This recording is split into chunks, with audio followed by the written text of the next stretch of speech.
Hello and welcome to today's webinar. My name is Steve Lytle and I am a certified crop advisor and one of the seed advisors here at Unity Seeds. Thank you for attending our In the Know webinar. Cover crops offer a host of benefits to growers. There are many options out there and it can be quite difficult process to maximize the benefits of the cover crops. We're fortunate to have Mr. Bruce Weatherly with us today, and he will share with us what we really need to know about cover crops. He will discuss the best cover crop solution for your application, as well as suggested planting rates and dates. Mr. Weatherly has been a member of Growmark Seed Division for 28 years and has specialized in agronomy along with forage and turf products. He currently manages the turf and forage program for Growmark, and his vast knowledge of forage products, partnered with his agronomy background, makes him a great resource for planting forage and cover crops. Bruce, let's turn the program over to you now at this time. Thank you, Steve, for inviting me to do this webinar on cover crops tonight. I think this is a great time of year to start talking about cover crops, and most people say, hey, we haven't even planted our crops yet. But we feel that cover crops need to be part of an overall farm plan. You need to really sit down and give some thought to how you're going to use cover crops and what you're going to do with the cover crop once you do have them in the ground. So we've tried to make this pretty simple for people, and we've come up with a series of questions you need to ask, or things that you need to think about when you're going to start looking at cover crops. Here you can see a list of different things, from soil erosion, nutrient management, to forage, improved soil tilth, weed suppression, moisture retention, which sounds crazy, but in a year like the last couple of years when we've had extra moisture, we still can use it to help hold moisture in those dry years. Improved drainage and fixed nitrogen. We think you need to sit down and really discuss what are your objectives for that cover crop. Are you just looking to hold the soil, or do you really want to hold the soil and harvest that for a forage in the spring? Say you're short of forages, so we're going to do dual purpose out of that. Do we have excess nutrients in the soil that we need to tie up to keep from leaving our soils? So there's different things we think you should consider. You should sit down and write these, think about them, and decide which way you want to go, how you're going to use them. And hopefully tonight we're going to give you a few ideas on how to do that. So let's start talking about the basics.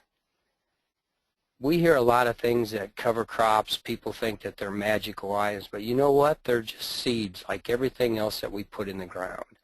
They take 4 to 6 weeks to establish. Residual nutrients can be very important. If you're looking for forage, you may have to add nutrients to the cover crops to get them to what you want out of them. There's numerous ways to put them on, from drilling, broadcasting, to flying them on. We had a lot of areas come up last fall when flying them on or even broadcasting over the top, because you see seed to soil contact is very, very important here, and most of the failure results in the seed not coming in contact with the soil. Last year a lot of people went on the calendar date and started flying them on in August.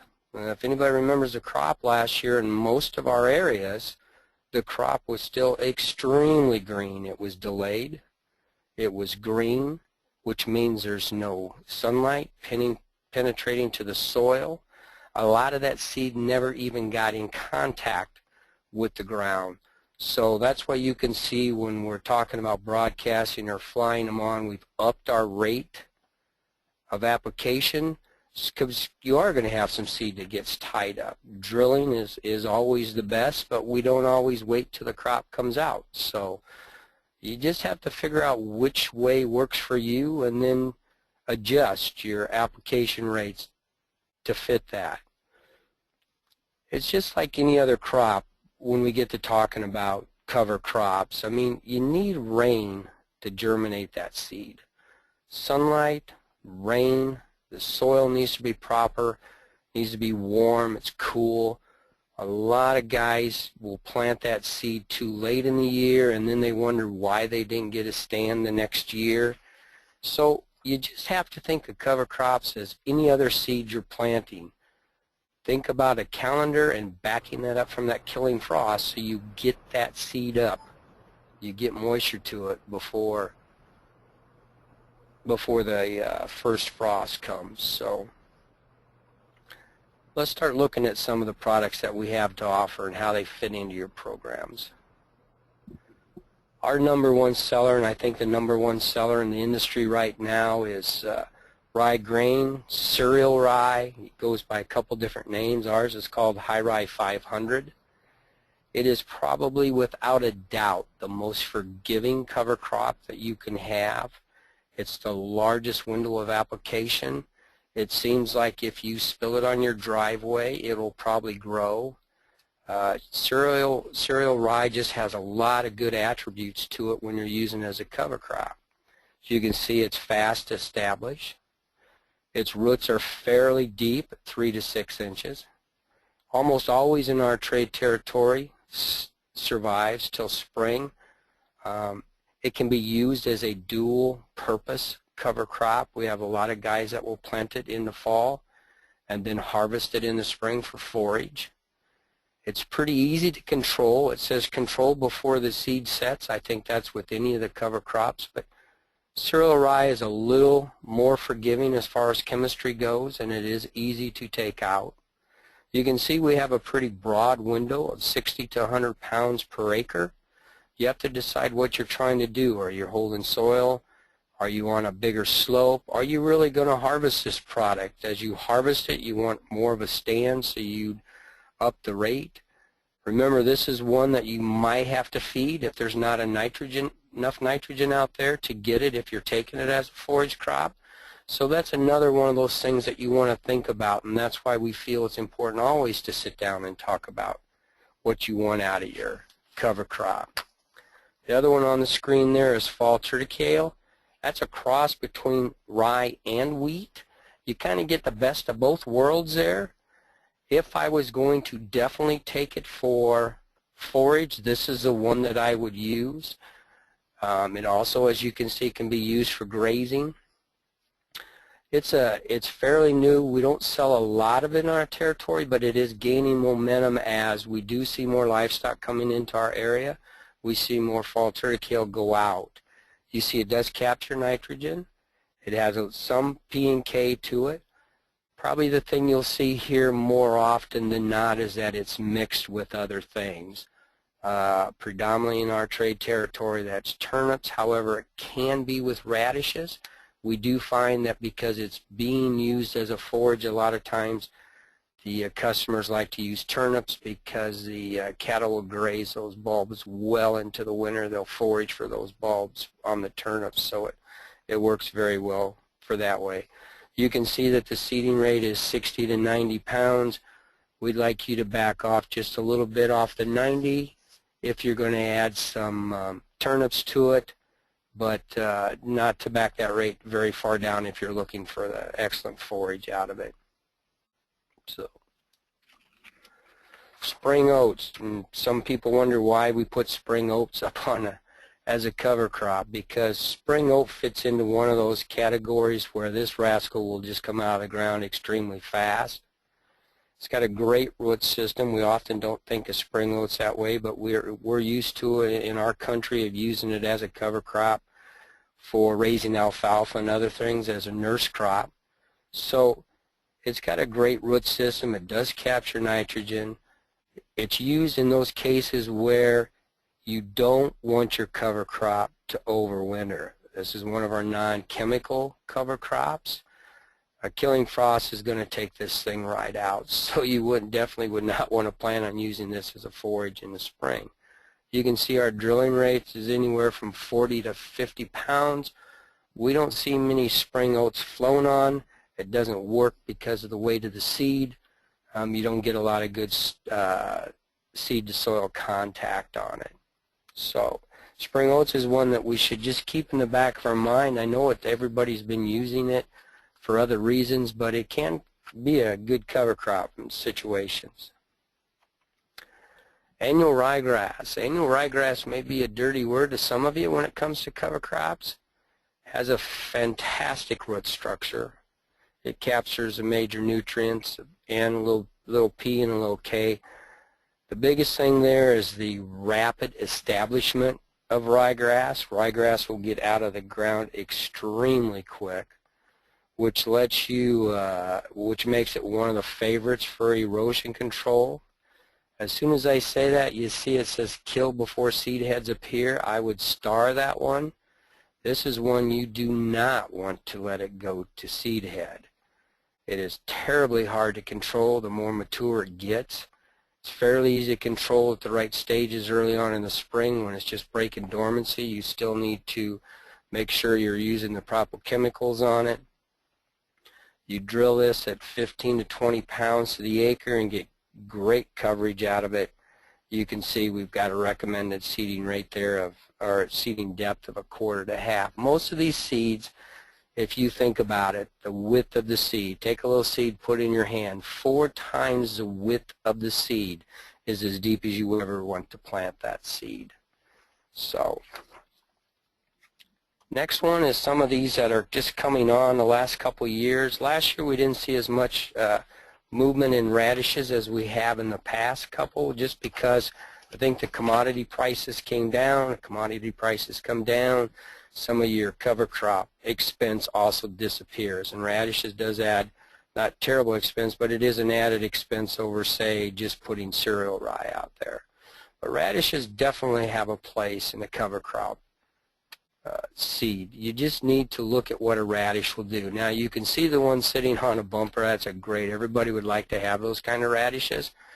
But really, to achieve a radish like that, you've probably seeded them too thin.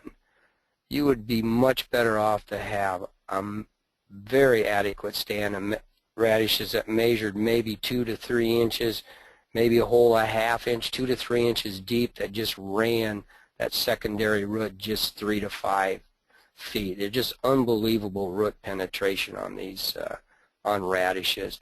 They can be fed, but the biggest thing they do is they leave a tremendous amount of holes in your soil. After that first frost, they will definitely die out. They will not be there come spring, but they'll leave a mess of holes in the soil to help with the compaction. They're just a terrific plant for that. Most people look at the last line I have on there, stinking when rotting.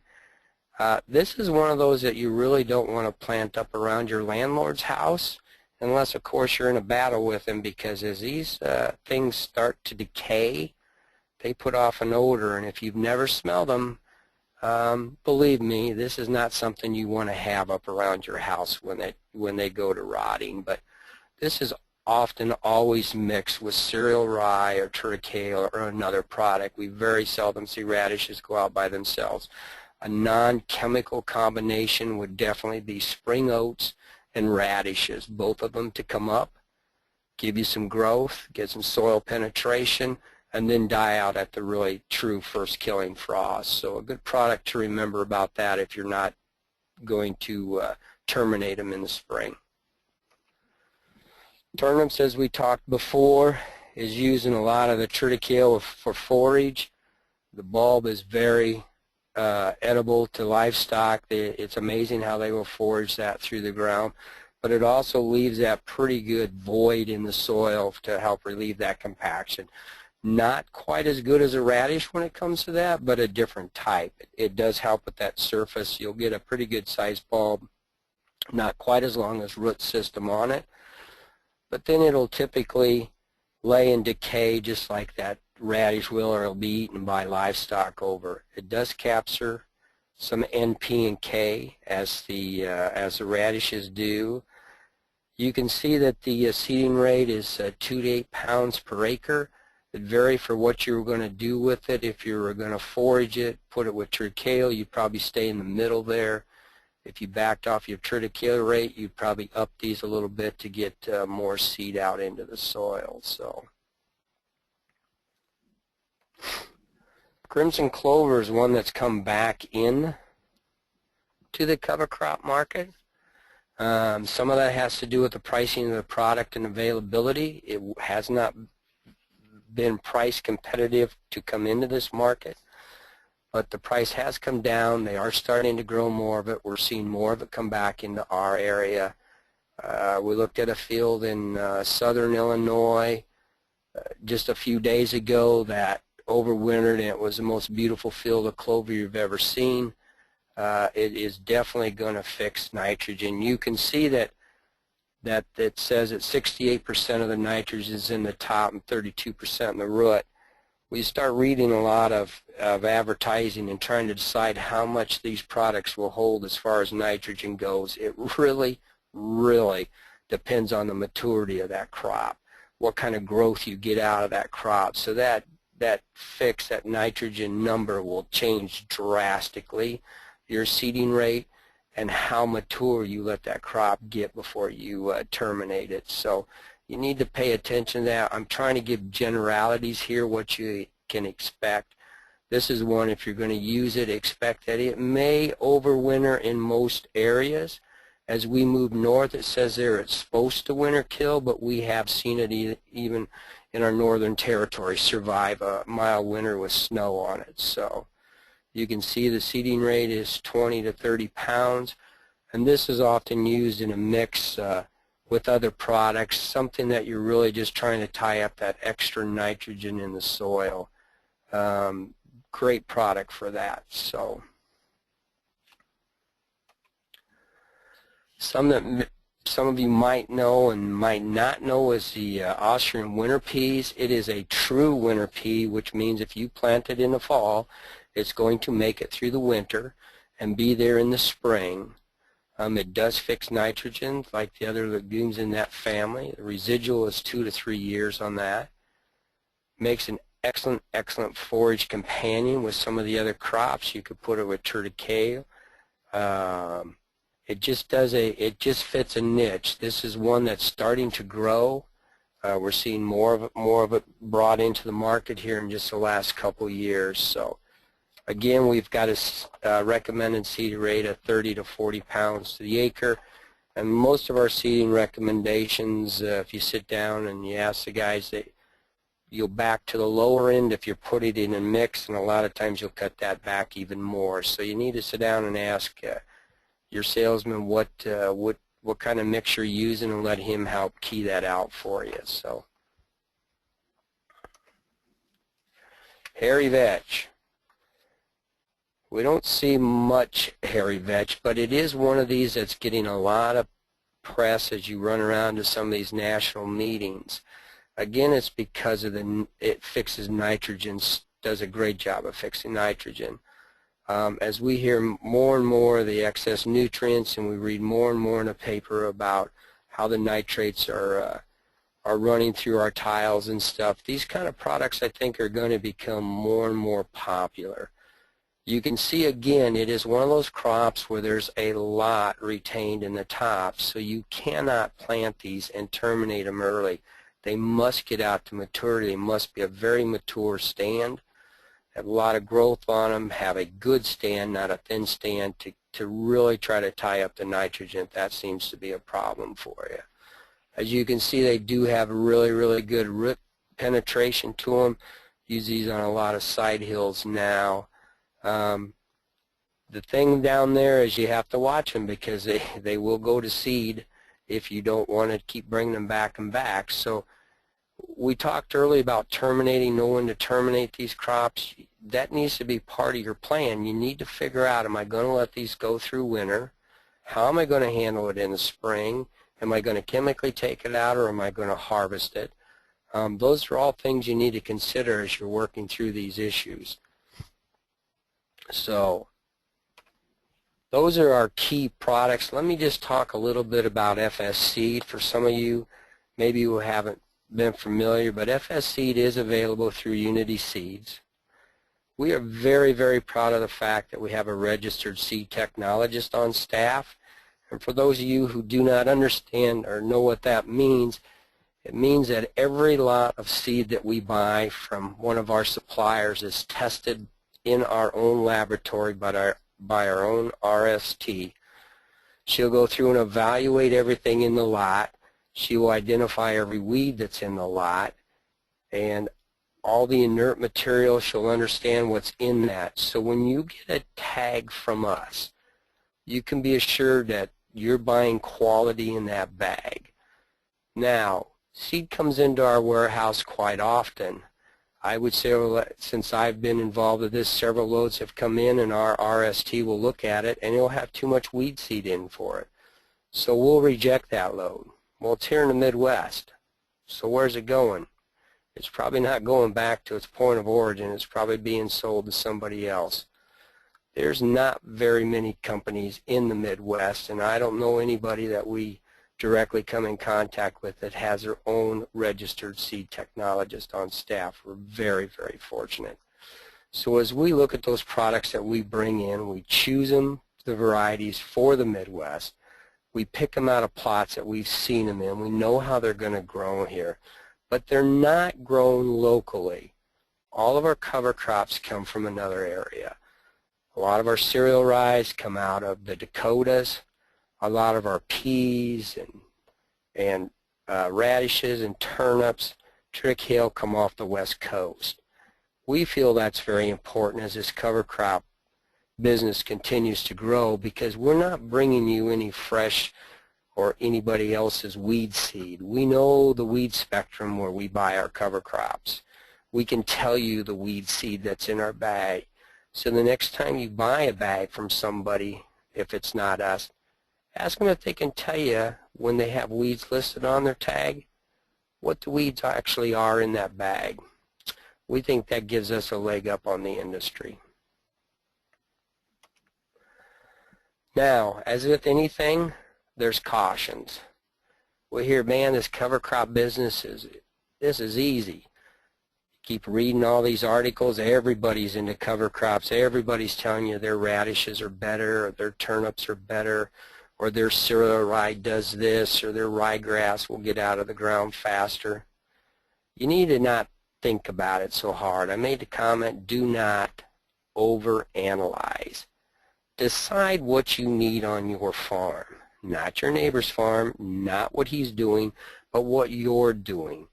Understand your needs, how you're going to manage it, how you're going to take care of it, when you're going to terminate it. Are we going to harvest the forest? What are we going to follow it with? What other crop is going to go in behind this? Understand that. These products that are on the market, you know, radishes, I can get my radish to grow as big as I showed you the one on the truck earlier. I can get them to grow extremely large, and that looks really good in an ad piece. But the reality is that radish is grown out all by itself, and that's really not doing what we want out of that crop when we're trying to poke as many holes as we can in our soils. So really there's not that much difference in varieties. We're all selling daikons. We use different names for the different products, but when you get to looking at them, there's probably not a lot of differences. And it's probably not an important thing, but what is important is about what I talked about on the last screen, is that what's actually in the bag, the quality that's in the bag, and we'll stand behind our FS seed that's being sold through Unity Seeds. Lastly, I want to throw this up, and man, you just went, oh man, is that crazy? Well, you know, you remember back to the first screen I put out there. This is what we sit down with our customers and we walk through. Pick a box. Let's just take the non-chemical area and look at what I put in there. It says spring oats and radishes. We give you the rates, we give you the planting dates. For a non-chemical control, that would be our best and first recommendation. Pick another box, soil erosion. If you were just looking for erosion control, that's the only thing you told me that it was important to you, then we would recommend High-Rye 500 in radishes. Secondary, we'd go to annual ryegrass or radishes. All we're trying to do is keep the soil in place. We're trying to make this as simple as possible. I grew up on a farm. I love to have it simple. When we have so many options, we can't make up our mind. It makes it very difficult for us. So just pick a box. The guys at Unity all have this. It's a piece that we put together to try to just help walk them through and see. Let them know if you're going forage and you're interested in cover crops. Let us make that recommendation that fits that. Don't make a bad recommendation. Let's just help tailor this to your farm. I think that's our biggest concern, is just helping you do what fits your management style and setting the expectations. Expectations are huge on cover crops. If you're flying them on in August, what are you expecting to see in October or November or the following spring? So we need to understand that. Let our guys help you understand that. With that, Thank you, Bruce. We'll be going back to you in a moment for the Q&A session, and I encourage our audience to enter any questions they may have for Bruce into the question box that's down on the right-hand side of your screen. Just kind of wanted to share a little bit with you. This past year, Unity Seeds soybeans had a very impressive season in first trials. A couple highlights include winning outright in the Howe, Indiana first trial, being the only brand to yield in excess of 90 bushel per acre with our 3031 Roundup Ready 2 variety beans. Also, Unity Seeds 3303 Roundup Ready 2 yielded over 82 bushel per acre in the Wolcott, Indiana first trial. We were equally excited about the performance of our corn hybrids in 2014. For example, our 7914 3000 GT, a 104 to 14-day hybrid, placed second overall in the 2014 Otterburn, Indiana first trial by yielding 260.6 bushel per acre. 7914 also yielded 13 bushel per acre, better than the average of the 54 hybrids in the 2014 Elverson, Pennsylvania first trial. Unity Seeds 5608 Smart Stack with the Refuge in the Bag, a 108-day hybrid of ours, yielded 230.8 bushel per acre, which is 13.1 bushel per acre above the average of 60 hybrids in the 2014 Greensburg, Indiana first trial. Also, our 4603 VT3 Pro Refuge in the Bag came in second place overall in 2 Iowa State University trials in 2013, Corwith, Iowa, and Sheldon, Iowa. Unity Seeds has been a consistent performer for several years now in the first trials and state university corn trials across the country. Let's see now what we have for questions, Bruce. Let me take a look here.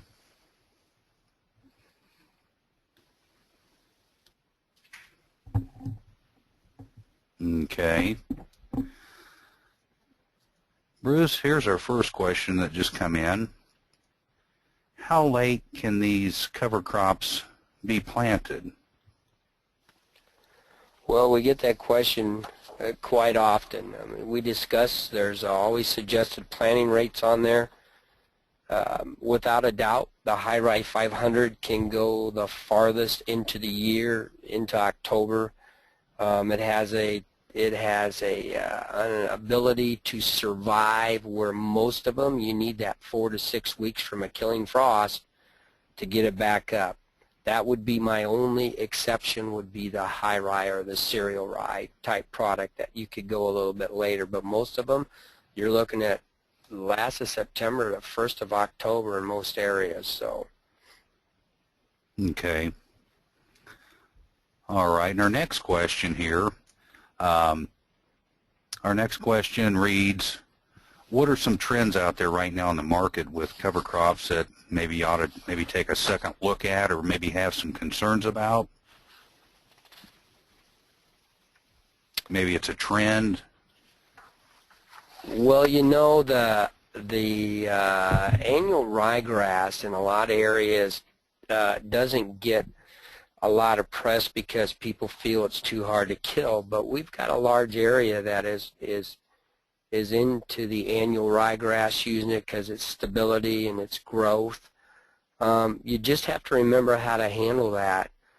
We are seeing a lot of, I've attended a lot of conferences where the presenters are talking about 8 and 9 and 10 and 11 different products in it. And you know, for the average guy, that just isn't working. That's just not what you're after. I think you really can boil down to making things work with 1 or 2 products. Some of these guys are getting by with 10 and 12, and it just amazes me, but some of those guys also have been doing it for a lot of years, so you wonder what they're really getting out of each one of those products. Okay.